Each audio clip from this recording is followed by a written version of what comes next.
Tuolla Lontoossa Jennin mä kohtasin. Halo Vepio, Vepio, ho! Hän on neidosten joukossa kaunihin. Halo Vepio, Vepio, ho! Suukon kirsikka silmät niin mustat kuin yö. Well, welcome again to another issue of the Gloucester Bookies, a show about books, writing books, reading books, borrowing books from the library, doing it, whatever we do with books. And with me kindly today from Lanesville is Susanna Natty. And Susanna's been with us before, so she knows the drill and has plenty of books to share with us. Don't be scared. Yeah. Unfortunately, today, both Sharon Lovecook and Ray Hildenen are unable to be present. And it has nothing to do with the presidential announcement for running, by the way. But they told me they wished and will be next time. Meanwhile, Susanna, you kindly agreed to assist me in this project for the day, for the moment. Wayne springs these things on me, by the way. This is unrehearsed and spontaneous. Some years ago, I wrote a book called Gloucester's Sea Serpent.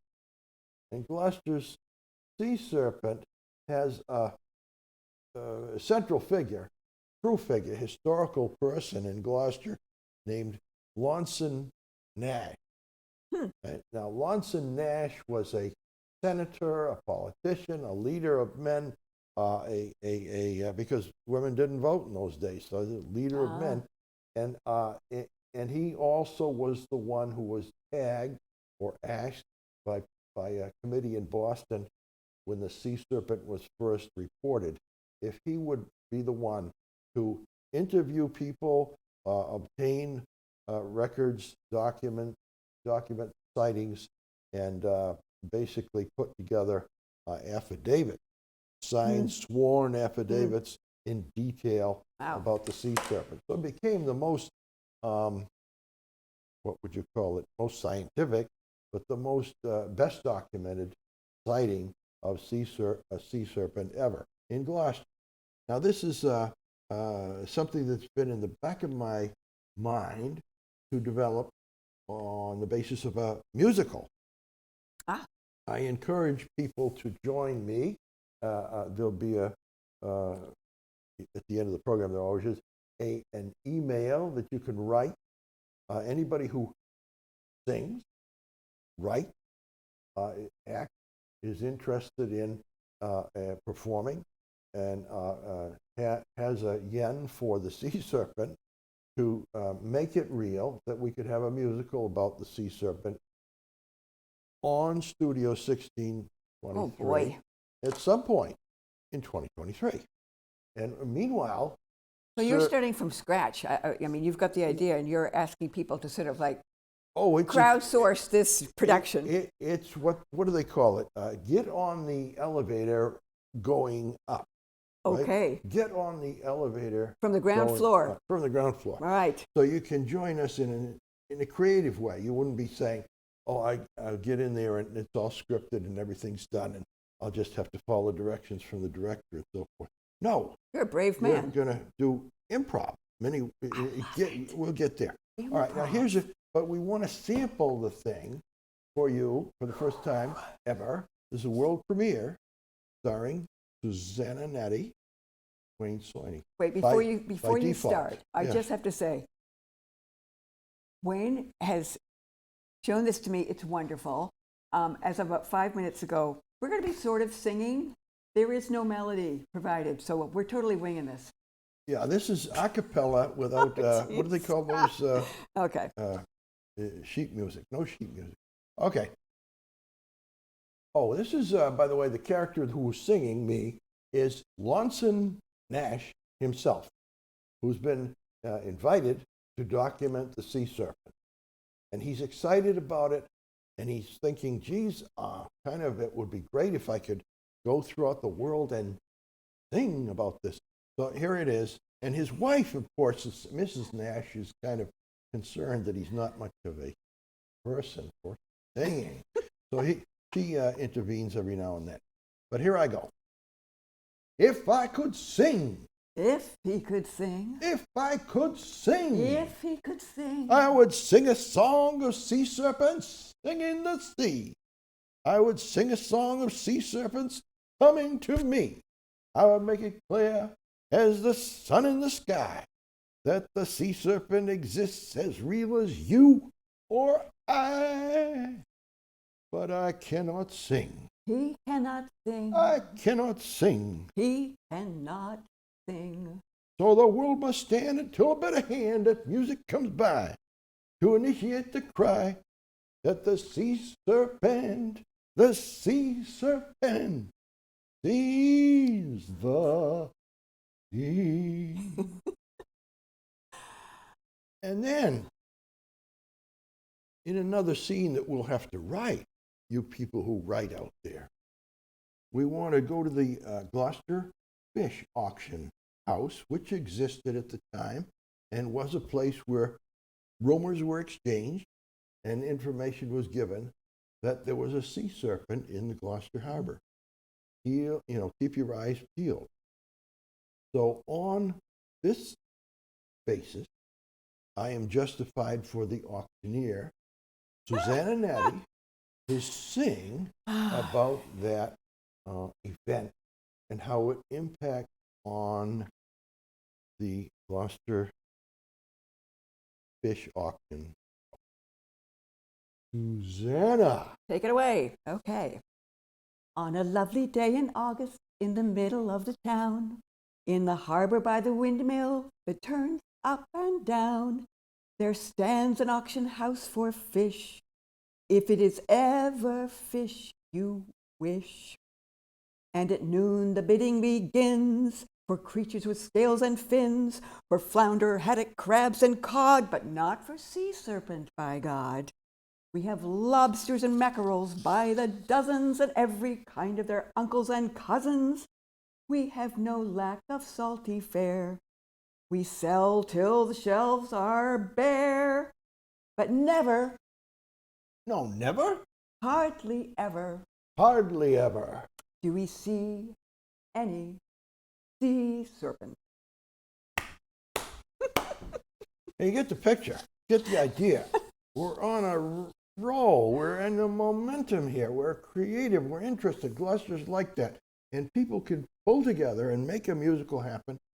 Like Andy Rooney used to stand up we can have a musical in the barn, guy.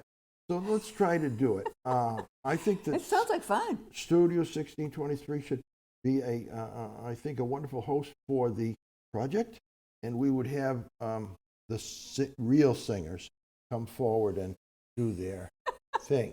But that's the idea. Who's going to play the sea serpent? That's what I want to know. There is a role for the sea serpent. Well, it better be. We've got Geez. to singing sea serpent, by the way, a magnificent creature who's yeah. Oh, geez, I'm almost tempted to sing there. Did you realize that was both my debut and my finale as a singer on the screen? You're not going to continue with Well, I think you highly will. doubtful. But I think. And then there's the sea serpent singing. You got to imagine this would be oh, I'm just the sweetest and neatest and the bravest and the greatest sea serpent. I can prance and dance on water. I can splash and dash when I oughta. I'm the sweetest and the neatest. I'm the sweetest and the neatest sea serpent.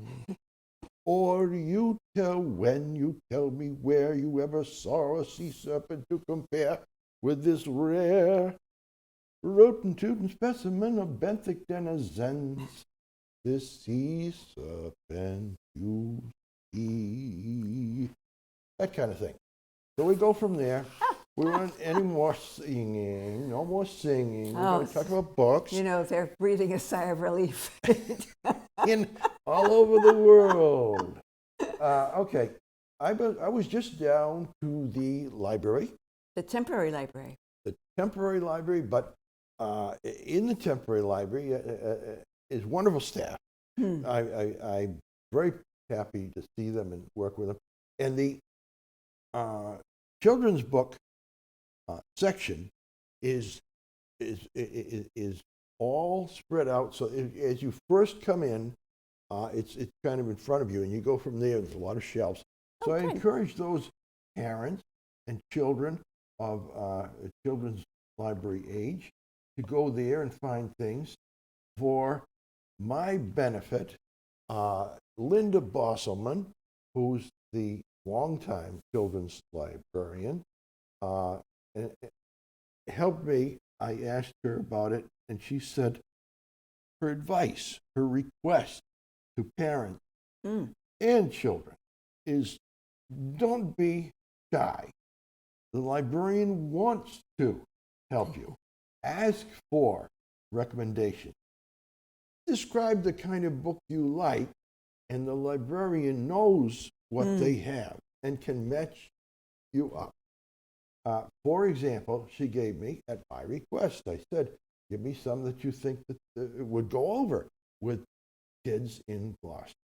She said, well, we have every book written by Virginia Lee Burton. And here's an example. This is called Katie and the Big Snow, but it's only one of many. Well illustrated, as Susanna would recall, and Virginia Lee Burton. You tell me, your memory would be fine. Is this the kind of a book that a parent would enjoy reading to? Oh, yes. A 4- or a 5-year-old who might not be reading yet themselves? Yes. Absolutely. All right.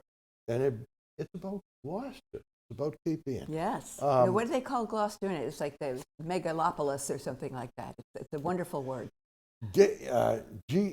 Geopolis. That's yes, right. Geopolis. Begins with a G, just like Gloucester. There we go. That's it. Yeah. Some way. That's one example. Happily for her and her family, there's a hilarious. I mean, they're not all solemn, are they? There's some of merry and comical and funny books. This one's called Officer Buckle and Gloria. As I recall, Gloria is this dog. Oh. See, the author knew Linda Bosselman, the librarian, and said, I will put your son in the book. So this one, if you get this one out, you say, Linda, can I have the book where your son is pictured? Yes, this one, and this is Andrew. Oh, how wonderful. Andrew, Linda Bosselman's child here, sort of half asleep, I think. That's great. So this is an example of the fun and funny things that you can find at the Gloucester Public Library. Also, you'll see there's some books have this seal. Is that the Newbery or the Caldecott? This is the Caldecott Medal. Very good. Just an example of books that win awards that are really good. That's a top award for illustration. And this one is it's been around. It's the 20th anniversary edition called Owl Moon that also won the Caldecott. Linda recommended that. If again, parents want to read to the 3 or 4, 5-year-old, and if you're by the 2nd or 3rd grade reading yourself, you can do it with these books like Owl Moon. Lastly, on children's books from me, and then we'll turn over to Susanna. There's more to talk about children's books. Not everybody who's born in this century remembers World War II, right? I don't remember it personally. And you don't remember it personally. It was before my time. We have to look at the newsreels and read about it in history books. But there's a way to get into understanding that there was a huge global conflict in which people's lives were changed and turned around. And this one is called The War That Saved My Life. Well, that's an unusual title. Wow. Catchy and compelling. And did that win the Newbery? I see an Yes, award sticker on that. the somewhat older children's books can qualify, be eligible for the Newbery Award, and it did win that, and it's on the cover that way to show. And Wow. if you look for Kimberly Brubaker Bradley book, you'd find she has written other books than this one. And what Linda said is, it's one of these things where children read this book, and they can read it themselves when they're in the 4th and 5th grades. Children read it for themselves and kind of fall in love with or really interested in following the character, the main character of the book, but then the book is over. And you want to know what happened to the person later. Yes. Yes, it exists. Yes. There's another book after this one by the same author, so that there's like a series. So you're not left flat. There's another book. You can read this one, then you can go on to another one. Do you remember what the title of the second one is? I don't. I would ask that, wouldn't I? I'm just wondering if it's similar to the first title, because very often they'll make it have the same ring. Don't see it in the back either. Well, you can Google it. It must be very new. Yeah. All right. But anyway, now I'll ask you a question you can answer. What do you have to say about children's books? Well, it's funny you should ask. As always, I looked at the calendar and thought, oh my goodness, we're going to be discussing books at 1623 Studios today. What can I be talking about? And then I recalled a couple of my very favorite books to read to my children and now my grandchildren, and that gave me the seed of an idea. I want to just touch on collaborations today. As I've said in a previous episode of this, most often authors and illustrators are working their separate jobs. It's possible there might be a question that goes back and forth once in a while, and I've had at least a couple occasions with one author who would, with my permission, he was very respectful, say, I was thinking when I wrote this, the illustration could include this, which could give the reader another piece of information, which I'm not putting in the text. So that was a mini collaboration there, that I could do something in the illustration that would reflect the storyline without the author having to put the words in. So you're talking about the collaboration when it exists, and it's not always for every children's book. Right. When it exists between the author who writes, yes, and the illustrator who draws, illustrates paints, and whatever. paints the images that go with the book. Yes. And that collaboration exists in actual books. Tell us. Yes. And so I'm drawing the line between sort of really the separate jobs and the occasional sort of checking in with a real team, that the creative process itself sort of goes back and forth simultaneously, which is a different kind of collaboration. I had sort of that kind of collaboration with this book I did with my mother, which you have already seen, so I'm only going to touch on it briefly, Catch the Baby by my mother, Lee Kingman, in which once I had the sketches, I showed her, and she could react to them. Normally, I wouldn't do that with an author. Well, I'd like this. I should touch on this. You said it. This collaboration, this book, goes back to the very beginning when your mother spontaneously said, "Catch the baby! Catch the baby!" She's as the going baby out. is going out the door, and you caught a glimmer that could be a Yes. book or a title, Right. and so that collaboration began With, in real life with my daughter. So With in a your way, daughter. she was kind of wrapped up in this like mini collaboration. and you proceeded as you described it. Yep. And then you once I had done the finished pieces, I taped them all up around a room, and my mother and I looked at them, and she was I said, do you see anything that needs changing? Is there anything that I can improve here? Which was very brave of me, I have to say. I was ready for it, though. And so that was a taste of a collaboration, but not like the people I'm going to talk about. I'm going to touch on 3 different couples. And you tell me when I have to, you give me the hook, Oh, sure. okay, here? But you just touched on something nice that's funny. I know if you are peering over the shoulder of an artist at work, whether it's an illustrator, a painter, whatever, I know the first question on their mind and that they would express is there anything I should change? I don't think so. Yeah. Wonderful for you to do it. Very brave. Go ahead. Go ahead. Good. So when I started thinking about who I wanted to feature, I actually just went to our bookshelves because I tend to keep every book we've ever had in our entire life, and discovered this book, The Glorious Flight, by Alice and Martin Provenson. I'll show it up a little bit longer next time because it's actually the second book I'm going to talk about, because it made me think about Alice and Martin Provenson. Not sure about the pronunciation of the last name, but I'm going to say Provenson. This is a beat-up old book. It's the fireside book of folk songs for anybody who has this book in their home, and I'm sure there are a few people out there who do. This was the first collaboration between these 2 people. It's pretty stunning.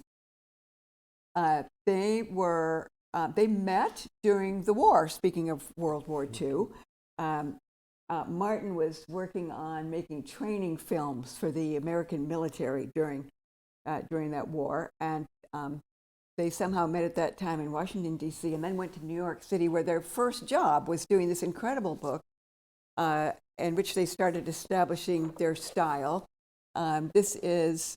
one was a writer or collector of songs, and the other was the illustrator. I will get to that part because they were a unique couple in that it's very hard to draw the line between who did what. Multi-talented people. Yes, they did many, many, many books. And speaking of the Caldecott, again, a lot of connections in this one. I unfortunately don't have the dust jacket anymore because this is a book that's been in our home library. And my 3-year-old granddaughter likes to take dust jackets off of all the books on the shelf. I don't know where this one is anymore. At any rate, this won the Caldecott, and it's based on the true story of a French aviator named Louis Blériot, who flew across the English Channel. He was one of the first people to be able to get a plane up in the air successfully. And you can see that. I'll hold this up and then send it on to Tyler in there if need be. Shows the hits and misses that poor Mr. Blériot had before he was finally able to fly from France over the English Channel to England.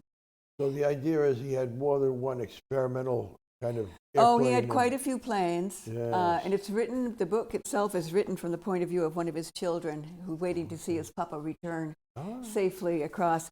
And just wonderful, inventive, fun illustrations. So I wanted to read to you what Alice Provenson spoke about their collaboration because it was very interesting. Oh, and I will also mention, I mean, they've done many, many books, and they were on the New York Times annual 10 best illustrated books 8 times. So they've had a long and illustrious career. Alice says, you see, we were a true collaboration. Martin and I were really one artist. It was impossible to distinguish who did the words and who did the pictures. Then she says, sometimes we'd work on the same page. I'd see something or tell him how to fix something, and then he would fix it. But this is the other interesting thing about their collaboration is that when they were developing an idea, they were not in each other's space at all. They would actually put up a blanket or a sheet between their 2 tables. They worked in the same studio so that the other one couldn't see what they were doing. I understand that because if you take off with an idea before it's had a chance to strengthen and you can get thrown off course by somebody else's comments. And the other thing about that, and I found this in my own artistic endeavors, is that if you talk about it too soon, it takes all the energy out. Oh, doesn't it? You've Yes. spent the energy on talking about it, and you have not put the energy The into what you're idea creating. has left the room. Yes. Yes. Okay. So I love their work process, and they were true collaborators, especially in this idea of you didn't know where one ended and the other one started. Oh, yeah.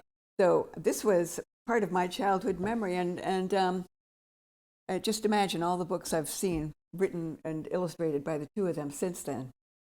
So then the next couple I wanted to focus on is a British couple, Janet and Alan Alberg. Now they, very interesting couple. Alan Alberg came from a very rough and poor background and had actually been adopted and really felt like a fish out of water in his family, and even sort of confessed to feeling a little snobby about the fact that they were watching some TV show and he was in there like reading something incredibly intellectual or something. But he felt like he had some inborn talent about writing, and he went off. He was recognized by somebody as having some ability to go further than he was, and he ended up going to a teacher's college where he met Janet Alberg, who was to be his wife. Her maiden name was Hall, and they both ended up being teachers. And at some point, she got onto a different job where she was illustrating for some really a job that was very unimaginative. It was the kind of thing where you're doing a set illustration for something. It's you don't get to choose much, and so she got frustrated, and she said to Alan, "I want you to write me a story." So he did, and they just took off from there. I don't actually recall which story it was, but it might have been Peepo for anybody who's familiar with that. I could not find a battered edition of Peepo on my shelves. I think they've all been really shredded, but I do have one of my favorites of theirs called Each Peach, Pear, Plum. It is a wonderful book to read to a toddler on up. Give us a page of that so the Oh, people my goodness. out there can Well, get a before I give you a flavor. page, Yeah. it's difficult to give a page because there's not much on each page, which is the great thing about a Well, collaboration 2 in a pages. picture book, is so much happens in the pictures. The idea behind Oh, each, this is one of those which I have with my grandson sometimes. Can you find Indeed. Yeah. Indeed, very much like that. So what they've done is they've taken the characters from a lot of nursery rhymes and woven a story and a find it kind of book around it. So the title page even starts you. It says, "Each peach, pear, plum. In this book, with your little eye, take a look and play I spy." Yeah. So it starts out with each peach, pear, plum, I spy Tom Thumb. And then you have to find Tom Thumb. He's hiding up in this tree with oranges on it. Tom Thumb continues on into the next illustration. It gets very, very witty. Tom Thumb goes and finds Mother Hubbard. We have to see Mother Hubbard. Then there's this little dog that keeps on showing up. Mother Hubbard down the cellar, I spy Cinderella. So now you have Mother Hubbard, you have the dog, you have Cinderella just barely visible. You can see her broom or her dust mop sort of waving around in the air. So it's a sort of, it plays to both of the adults who know all of these nursery rhymes. The actual pages work for a child who doesn't even know those nursery rhymes because you're looking for things. And it ends up back at everybody all together who's been collected. Tom Thumb, a witch, Jack and Jill, the three bears, Cinderella, Little Bo Peep, all in the same room. It is wonderful.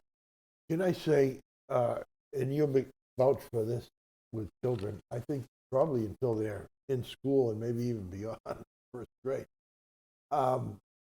they don't mind. In fact, they prefer rereading and rereading. Oh, yeah.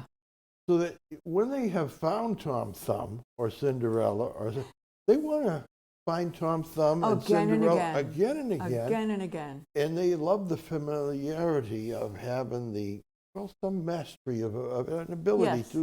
to identify. So you really will never read like salt peanuts. You're going to eat. Right. Well, you'll never read it just once to your Oh, child. at least a dozen times. And Yeah. I promise you that this may be one of those books where you may grow tired of it, Yeah. but it's going to take you longer to get tired of it because there's just so much in it.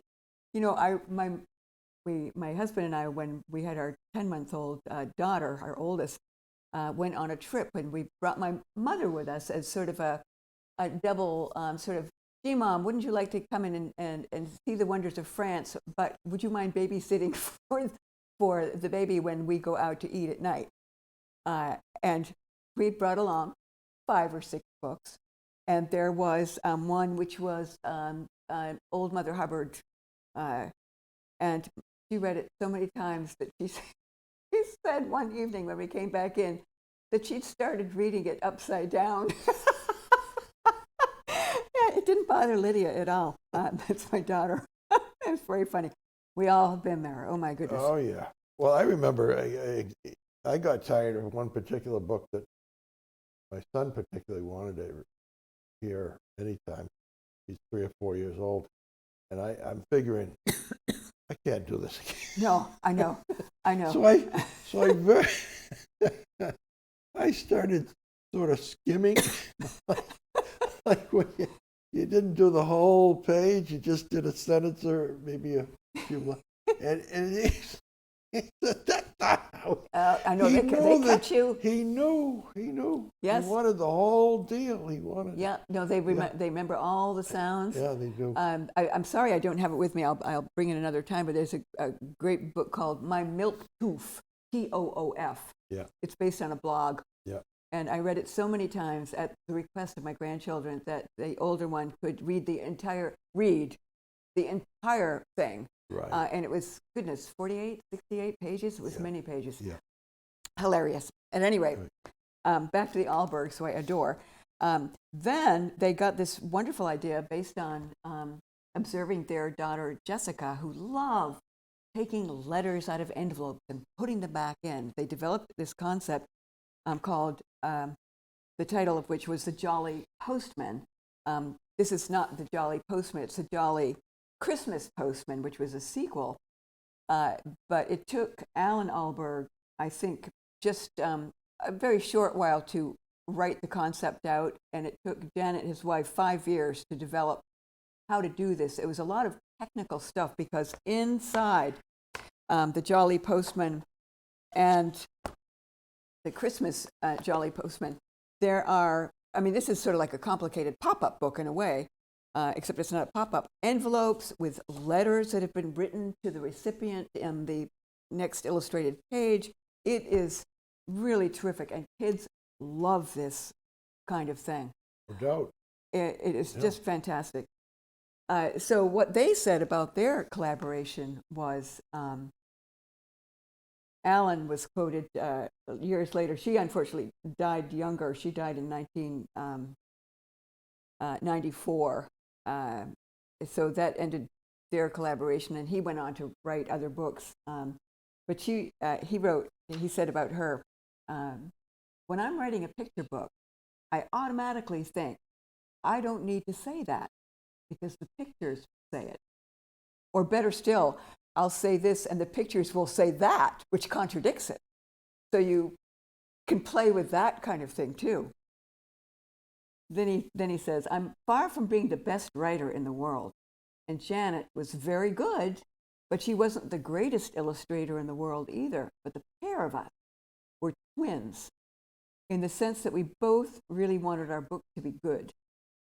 So it's as though we took my modest talent and we took Janet's modest talent and we poured it into a tiny 32-page thing.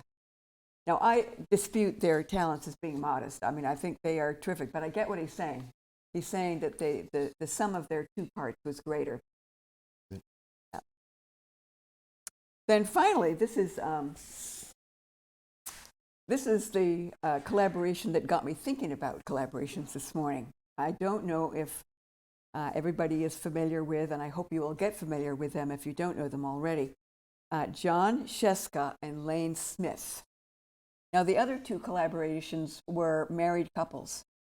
These are just two really, really creative guys with their own families who just happen to share a luscious, sophisticated, kind of dark, even snarky sense of humor about things. And what they do together is just magical. I don't know which came first, the chicken or the egg, but we'll just read those lovely titles. Okay, so we have here The Stinky Cheese Man and Other Fairly Stupid Tales. And everything about this is so smart. Even the fairly is a play on the word fairy tales, because all of these in here are basically reworked fairy tales that are parodies or tips things completely on their heads.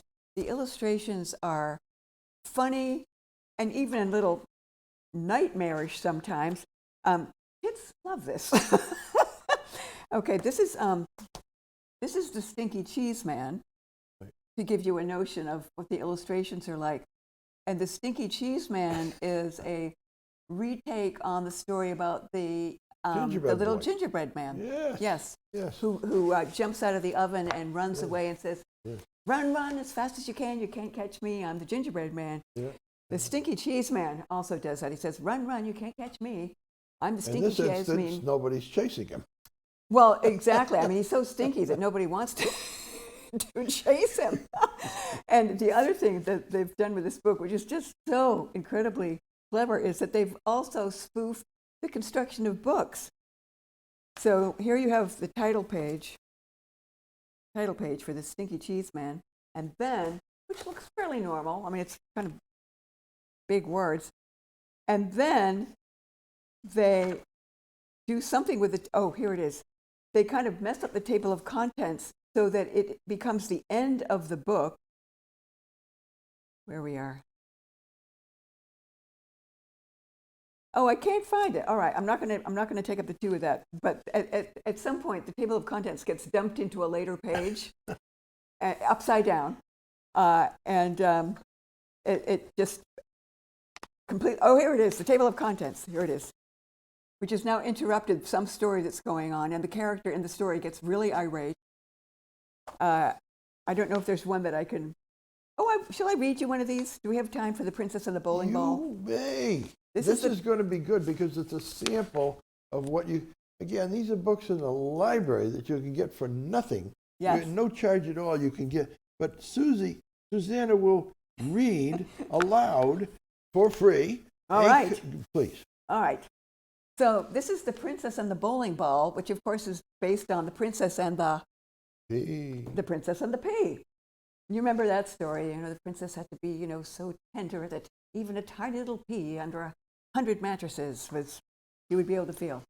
Well, once upon a time there was a prince, and this prince's dad and mom, the king and queen, somehow got it into their royal heads that no princess would be good enough for their boy unless she could feel a pea through 100 mattresses. So it should come as no surprise that the prince had a very hard time finding a princess. Every time he met a nice girl, his mom and dad would pile 100 mattresses on top of a pea and then invite her to sleep over. When the princess came down for breakfast, the queen would ask, "How did you sleep, dear?" And the princess would politely say, "Fine, thank you." And the king would show her the door. Now this went on for 3 years. And of course, nobody ever felt the pea under 100 mattresses. Then one day, the prince met the girl of his dreams.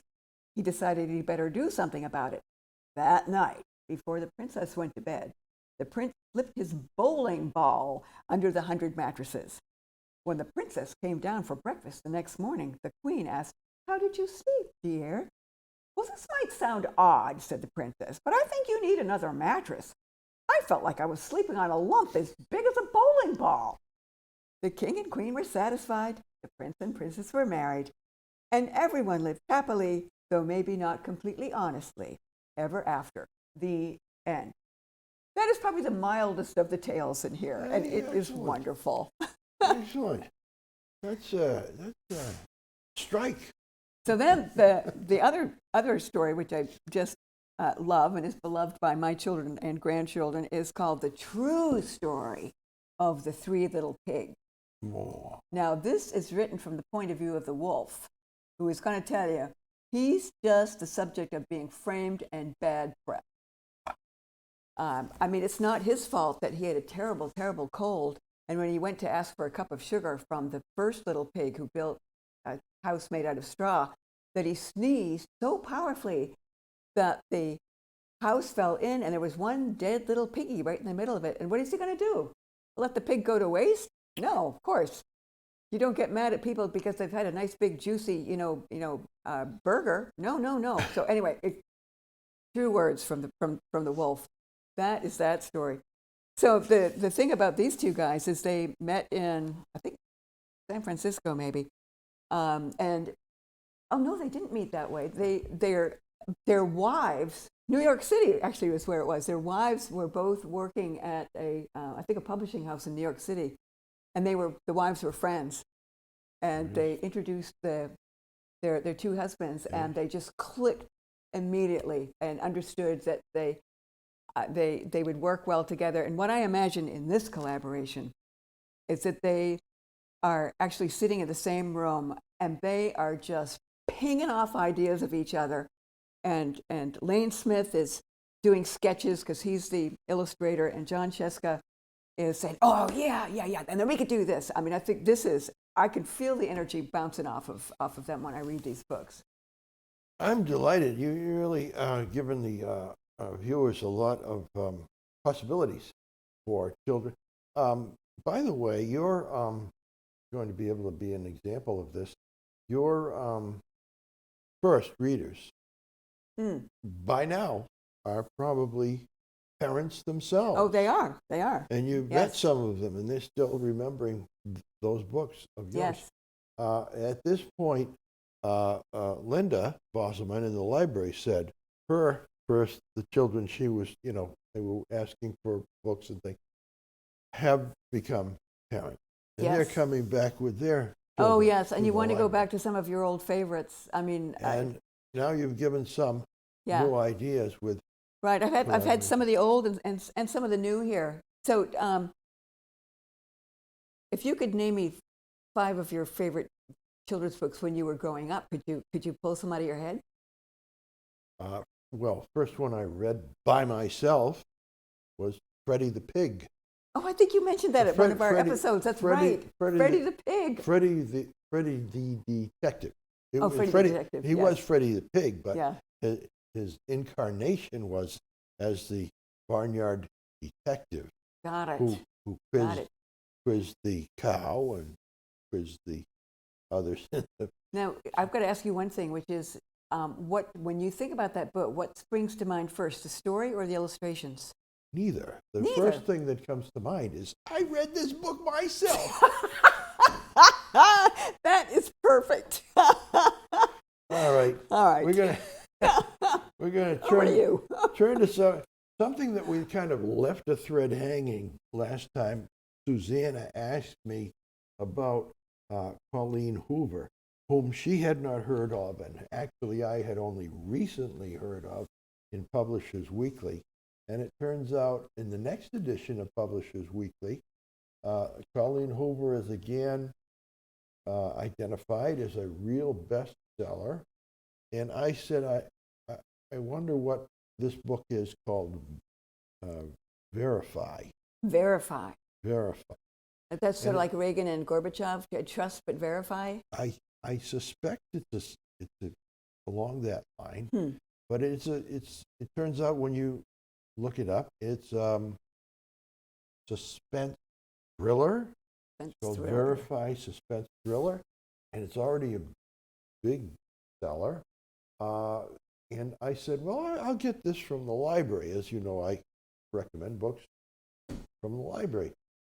So I did the thing that you do in computers and ordered the book from the library, and it went through, and it indicated I'm number 139 in line, 139 in line for Colleen Hoover's Verify. So You're the 139th in line to get the book? Right. Oh my And this goodness. isn't because they have one copy. Gracious. This is because the 40 or 50 copies they have are circulating, and lots of people want. Good Lord. Word of mouth is power. Wow. If you go to, what's the thing, YouTube, there are now people who read and put on YouTube their reviews of books. On YouTube? On YouTube. This is ordinary readers who just choose to do this. I think it's often on TikTok, and then they pull it and put it on YouTube as a group book, because TikTok is short, I guess, and YouTube is longer. Stuff. Yeah, yes. Anyway, the YouTube review by readers, ordinary readers, about Verify, are indicate the readers are verified. When they read it, it's like one was a woman who said, a young woman who said she was reading the book Verify, but wasn't done with it, and was going to the kitchen to get some snack. And she depicted or reenacted her travel from her room to the kitchen at night, you know. And she was looking at the corners, and there wasn't anybody get her. She was really scared, delighted, but scared of reading Verify. And other people have said as much about that book. This one here, this edition of Publishers Weekly, which follows trends and indicates when there's some book sales going up. This happened to, I love that, hoovering it up. hoovering it up is, the recent book is I'm sorry, not recent, it's actually revived. In other words, it came out years ago, but only now is reaching a crest, like those waves at Good Harbor Beach. It's a lot of people are buying it again. It starts with us, and now she sold, I guess, 809,000 copies of. Wow. It starts with us, and I think that's her first. Book, and the other incredible. And the another. People like to be scared, I guess. Well, another book she's written is called "It Ends with Us." Oh dear. So I don't. Colleen Hoover. Well done, Colleen. Wow. And then I said, well, that's all I'm going to hear on Colleen Hoover. But then down at the library, they have each month, you may have seen it, a free handout called Book Page. Book Page. Book Page reviews maybe 20 or 30 books and has a lot of information about books and authors. And it's free. You go to the library, you pick it up. It costs nothing. It's like a little magazine. And what do you find on the front cover at the top? Oh, there it is. It starts with us. Colleen Hoover, once again. And I'm saying, it's well, Colleen? Colleen Hoover. I'm looking at that and I'm thinking, I didn't hear of her before, but now I know. A lot of other people know about her, because if I'm number 139 in line waiting to I read guess, really. Colleen Hoover. So do you like books that make the hair stand up on the back of your neck? If they're good, if they're really good, sure. Yes, yes. I'm trying to think of some others in that nature, I guess. Well, I remember when I read The Shining by Stephen King. Didn't read it, but I've read some of Stephen King. I know what you're talking about. Don't read it late at night. Don't read it late at night. It was midnight, and I got to some really horrible place, and that was it for the night. I was not going to go to sleep. So I stopped reading Stephen King after that. My husband loves Stephen King. You got to have the appetite for it, I think. Well, people out there might like something light by Stephen King. Stephen King Light is his autobiography. I've forgotten the title of it. Maybe it is called On Writing, but it's a lot of it is autobiographical. Mm-hmm. and he had a slow start. He put out a lot of stories that just came back rejected, and Yeah. he really didn't. In fact, I think his first novel that was published was Carrie, that was made into a movie. Wow. And the reason it was published at all, he got so discouraged with it. He had finished it. He was trying to revise it, and he got so upset with it. It wasn't coming out the way he wanted. He was ready to throw it away, threw the manuscript into the trash that day. And his wife, when she emptied the wastebasket, saw there was a manuscript in there. So she decided it better she could just send it to a publisher and see what happened, rather than just burn it. Wow. So she did. So he was surprised to be told that his manuscript had been accepted by a publisher because his wife had sent it. Oh my goodness. Yeah, that was Carrie way back. Wow. But I was going to say, Stephen King Yeah. Light. Excellent story at the beginning of his autobiography, which I think is called On Writing. He was going, his slightly older brother took him out for bear hunting. Well, there was no bears out there, but they were all pretending and thinking they're going out there. And he's in the woods near their house. I think it's in Maine. And he heeds the call of nature, and he finds out that, I mean, what's around to use to wipe yourself. This is part of the story he tells. And he found some leaves, and he did his thing. When he was, the next morning, he woke up to find his... Oh, no. His hand was swollen like Mickey Mouse. Poison ivy. Poison ivy. Oh, no. And he describes it in a humorous, totally comical way. Yeah. But it's the most hilarious page or two that probably Stephen King has ever written. Wow. And based on a true story. But anyway. Thank you for sharing that, Wayne. Go for it. Stephen King.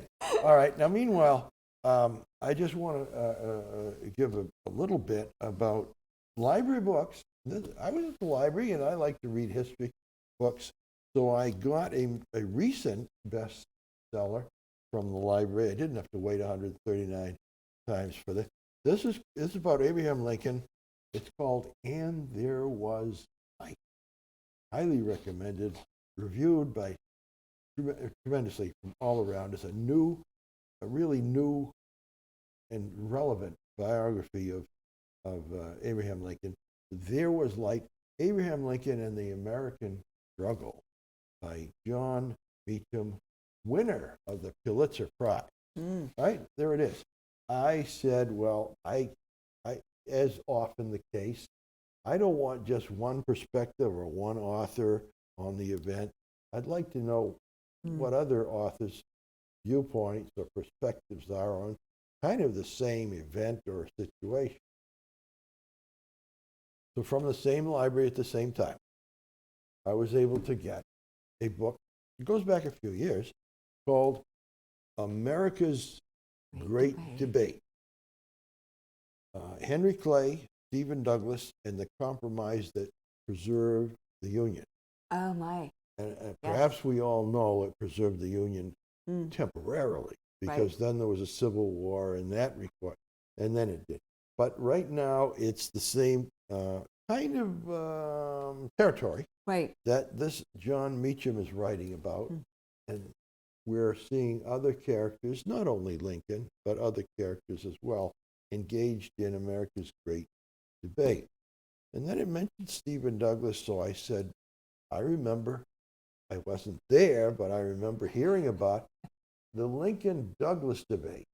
And isn't there somebody who wrote by now the biography of Stephen Douglas? And there is. And believe me or not, you can look this up. There's really only one person, if you say who wrote the biography, the valued, highly reviewed, highly recommended, scholarly, it's accurate, read it, do it, it's readable enough, is one person named Robert Johansson. Robert Johansson's book on Stephen Douglas can be read or used as a doorstop, as you choose to. It's really, but I'm going to, I think I'll be able to read it, but it's going to take me a few years. But wow. Well, how long can you have it out from the library? Well, you just renew it. You have to keep renewing. And then, I don't know, Stephen Douglas, he certainly, this is, okay. So you get the idea.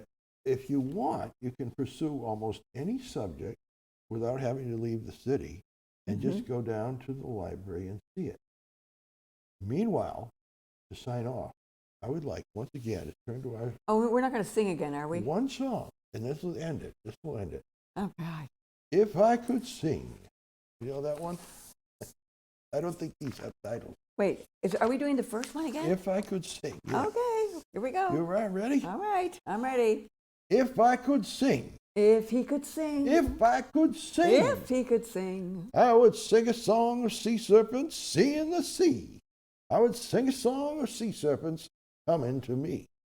I would make it clear as the sun in the sky that the sea serpent exists as real as you or I. But I cannot sing. He cannot sing. I cannot sing. He cannot sing. So the world must stand until a bit of hand that music comes by to initiate the cry that the sea serpent sees the sea.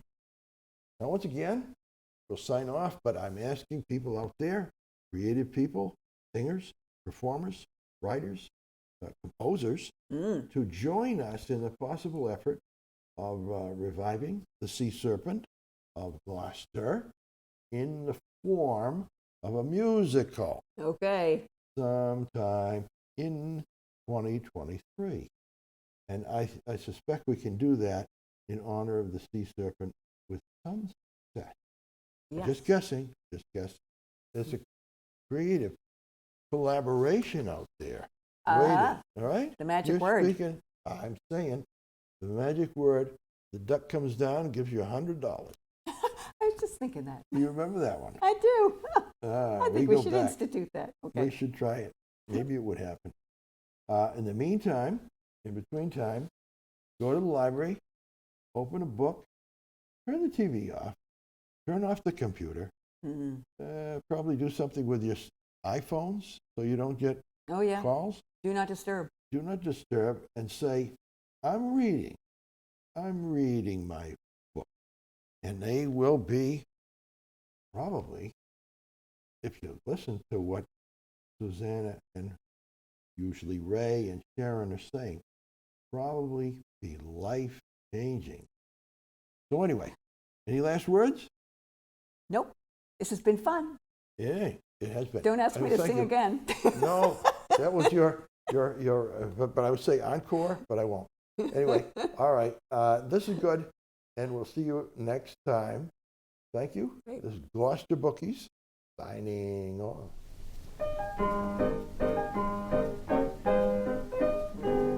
Tuolla Lontoossa Jennin mä kohtasin. Halo Vepi, oho. Hän on neitosten joukossa kaunihin. Halo Vepi, oho. Suukon kirsikka silmät niin mustat kuin yö. Ja ne loisti kuin tuikkiva tähtien työ.